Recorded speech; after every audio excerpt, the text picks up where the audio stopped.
Bill O'Reilly here, Wednesday, September 22nd, 2021. You are listening to the O'Reilly Update. Here's what's happening today in America. Vice President Harris blaming the Border Patrol for immigration chaos in Texas. Joe Biden's approval rating plummets in Iowa. Democrats' $3.5 trillion spending plan stalls in Congress. Black Lives Matter wants to cancel a famous New York restaurant.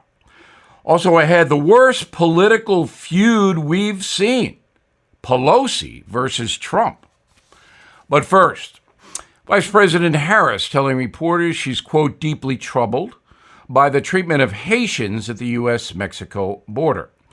Ms. Harris vowing a full review after pictures showed federal agents on horses trying to stop migrants from entering the USA near Del Rio, Texas. One of the pictures, a guy had a strap or a whip. One member of the Border Patrol accuses the administration of throwing the entire agency under the bus. No doubt bad things are happening down there. And isn't Kamala Harris supposed to be in charge? President Biden's approval rating taking a hit in Iowa, with less than a third of residents there giving him a thumbs up. Mr. Biden's current job approval rating stands at just 31% compared to 62% who disapprove in the Hawkeye state, which, as you know, is one of the first primary situations. The Democrats' massive $3.5 trillion spending package stalling as more moderate lawmakers question the huge price tag. Senators Joe Manchin and Kyrsten Sinema urging legislators to slash trillions in entitlement programs. Socialist Senator Bernie Sanders supports the bill, saying anything less than $3.5 trillion is unacceptable. Well, he's not going to get $3.5 trillion. It will be slashed. Members of Black Lives Matter protesting Carmine's restaurant in New York City. Chaos erupted outside the famous Italian restaurant when 3 African-American women allegedly attacked a hostess after being asked to see a Vax card. BLM claiming Carmine's is racist and should be shut down. The whole thing is ridiculous, but this is the age we live in when pressure groups can try to cancel human beings and businesses. In a moment, a vicious political feud. Pelosi versus Trump. Right back. Fellow Americans, Bill O'Reilly here. I'm sure I'm not the only one who's noticed the state of our great nation has changed dramatically, and with it, the world's rock-solid confidence in the U.S. dollar. Thanks to our government's out-of-control spending, many believe we'll see dark days ahead for the dollar. That's why today millions of Americans are putting a portion of their savings in gold and silver. And with their sterling reputation, American Hartford Gold is the only company I am happy to put my name behind. All it takes to get started is a short phone call, and they'll have physical gold and silver delivered right to your door or put inside your IRA. Plus, tell them Bill O'Reilly sent you, and they'll give you up to $1,500 of free silver on your first order. Call 877-444-GOLD-GOLD, 877-444-GOLD, or text GOLD to 65532. That's 877-444-GOLD-GOLD or text GOLD to 65532. Time now for the O'Reilly Update message of the day, feuding in politics. There have been some good ones throughout history. Hamilton Burr, Teddy Roosevelt, Woodrow Wilson, Richard Nixon, and pretty much everybody. But today, the most vicious feud is between Nancy Pelosi and Donald Trump. Now, you may remember Speaker Pelosi tore up President Trump's State of the Union address on February 4th, 2020, an act of gross disrespect. So Donald Trump has had some very public words about Nancy Pelosi. For example, in May 2019, Mr. Trump, as president, said, quote, "Crazy Nancy. I've been watching her for a long period of time. She's not the same person. She's lost it. She's a mess. She's disintegrating," unquote. In June, the next month, Mr. Trump said, quote, "I think she's a disgrace. I don't think she's a talented person. I've tried to be nice to her because I would have liked to have gotten some deals done. She's incapable of doing deals. She's a nasty, vindictive, horrible person." Unquote from Donald Trump. One more. May 2020, Pelosi is a sick woman. She's got a lot of problems. She's got a lot of mental problems. Unquote. Well, Speaker Pelosi then had her turn on Donald Trump.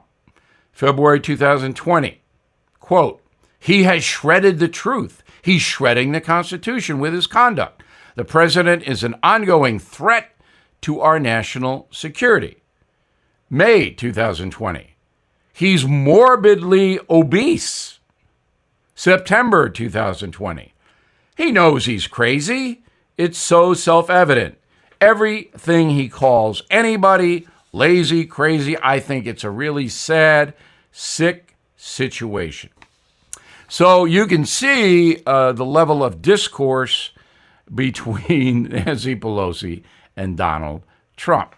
So why does it matter now with Mr. Trump out of office? Well, because Donald Trump wants to run for president again.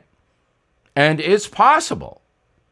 That means that Nancy Pelosi and most other Democrats are going to launch perhaps the worst slime campaign in the history of this country.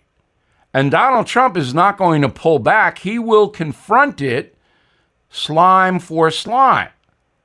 So that is a possibility 2 years from now.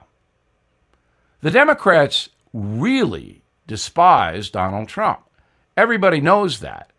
And Donald Trump, on his part, it's personal with him as well, especially toward Speaker Pelosi.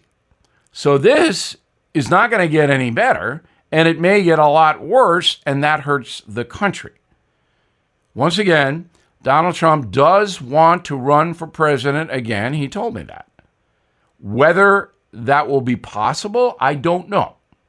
We'll know a year from now. But if it happens, expect a bloodbath in that campaign. I'm Bill O'Reilly, and I approve the message by writing it. For more honest news analysis, please go to BillO'Reilly.com. Please check out my book, Killing the Mob. And in a moment, something you might not know. My trusted technology research executive, Jeff Brown, has a must-see video out right now called The Great Reset. This reset has been in the works since 2015. Now the circumstances are just right, and it appears to be coming to fruition. So please pay attention, because in Jeff's briefing, he will show us exactly what's going on, the proof, and how we can best prepare.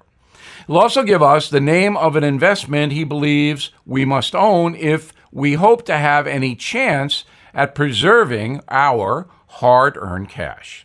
In fact, if you buy it soon, he's convinced you could be one of the select few Americans who could see their nest egg double just from this one single asset. We may be about to witness the greatest financial shift in the history of America with the Great Reset. So prepare now. Go to jeffbrowntech.com. That's jeffbrowntech.com. Now the O'Reilly Update brings you something you might not know. On this date in 1862, President Abraham Lincoln issued one of the most important executive orders in the history of the United States.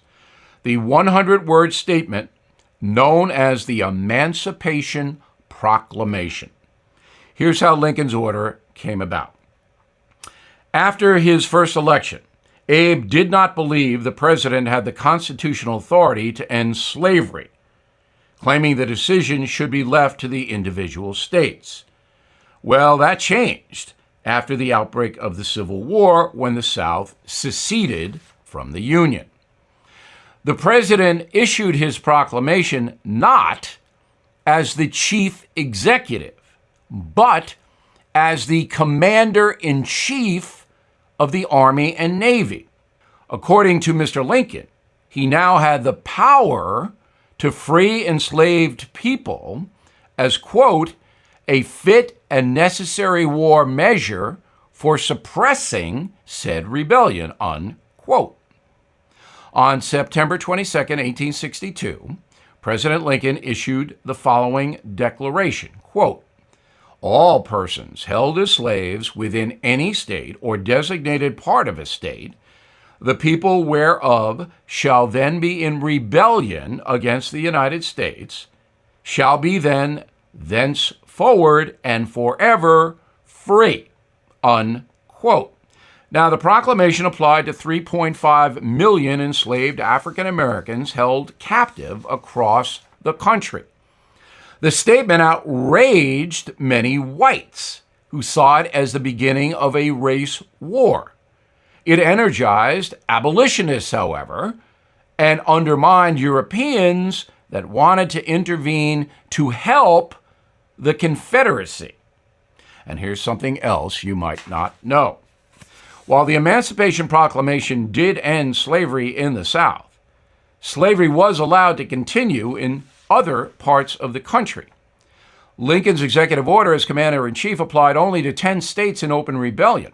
It did not cover the 500,000 slaves living in Missouri, Kentucky, Maryland, and Delaware. Those states did not secede. Eventually, of course, everyone was freed under the 13th Amendment. Back after this. Are you looking for your next investment? Bill O'Reilly here. There are 7 reasons to look at the NRIA Real Estate Development Fund. Monthly cash flow payouts of 10% annualized. Bonuses to 21% targeted. They strategically locate in lower risk, high demand areas people want to move to. New construction is short on supply. Real estate affords diversification and safety from stock market risk. Their short and long-term strategy provides for steady returns right now. NRIA is an industry leader with a 15-year proven track record. So, if you've been sitting on the sidelines or want to diversify, start your due diligence at nria.net. Or you can call 800-800-1414. That's easy. 800-800-1414. An offer of securities is only made by the NRIA Private Placement Memorandum. Read it first. Past performance does not guarantee future results. NRIA is a real estate development firm. Learn more at nria.net. Thank you for listening to the O'Reilly Update. I am Bill O'Reilly. No spin, just facts, and always looking out for you.